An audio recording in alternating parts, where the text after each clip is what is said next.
ఇప్పుడు లేదండి, నేనేమనట్లేదండి. నేను చెప్పేది ఏంటంటే వారు అసలు బయట కానీ సభలో కానీ లేకపోతే స్పీకర్ గారికి ఏదో నోటీస్ ఇచ్చారని చెప్పారు. అన్నీ కూడా ఆ గ్యారంటీస్ సంబంధించే కదా, ఆ గ్యారంటీసు మరి మీరు ఓకే అంటారు. ఇప్పుడు మరి నేను ఆర్బీఐ అట్లా ఇచ్చింది, సభలో మీ మీద మూమెంట్ ఏంటి నోటీస్ ఇస్తాం, మీ మీద చర్యలు తీసుకోవాలంటారు. ఇప్పుడేమో సభలో ఒప్పుకుంటుంది. మరి ఒప్పుకున్న తర్వాత ఇంకా చర్చ ఏముంది అసలు? అదే కదా మేము చెప్పేది. ఒప్పుకున్నందుకు ధన్యవాదాలు సార్. ఒప్పుకున్నందుకు ఆర్బీఐ ద్వారా పుస్తకంలో చూపించింది కరెక్ట్ కాదు, మీరు చెప్పింది కరెక్ట్ అని ఒప్పుకున్నందుకు ధన్యవాదాలు. థ్యాంక్ యూ భట్టి గారు.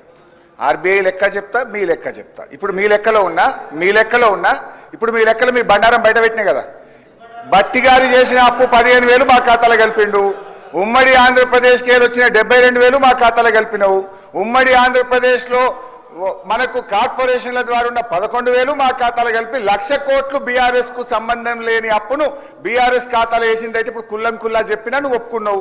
1,00,000 కోట్లు మాకు బీఆర్ఎస్ ప్రభుత్వంలో చెయ్యని దాన్ని కూడా మా ఖాతాలో వేసినాడు, ఒప్పుకున్నావు, ధన్యవాదాలు. ఇక రెండవది ఇందులో ఇంకొక 2 ఉన్నాయి అధ్యక్ష. గవర్నమెంట్ గ్యారంటీ ఇవ్వలేదు, గవర్నమెంట్ కట్టవలసిన అవసరము లేదు. అది ఎంత అంటే 59,000. గవర్నమెంట్ గ్యారంటీ ఇచ్చింది, గవర్నమెంట్ కట్టవలసిన అవసరం లేనిది 95,000 కోట్లు. ఈ 2 కలిపితే ఎంతంటే అధ్యక్ష, గవర్నమెంట్ రాష్ట్ర ప్రభుత్వ ఖజానా నుంచి కట్టవలసినటువంటి అవసరం లేని డబ్బు 1,54,876 కోట్లు.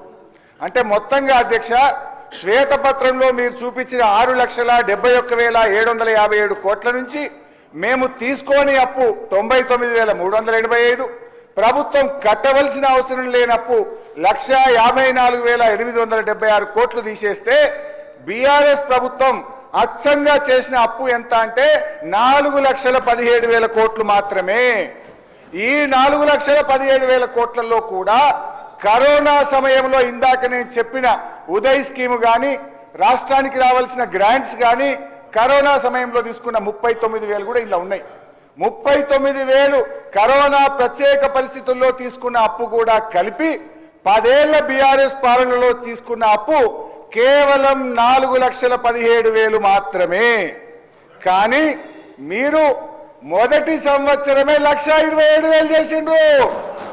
మేము 10 ఏళ్లలో 4,17,000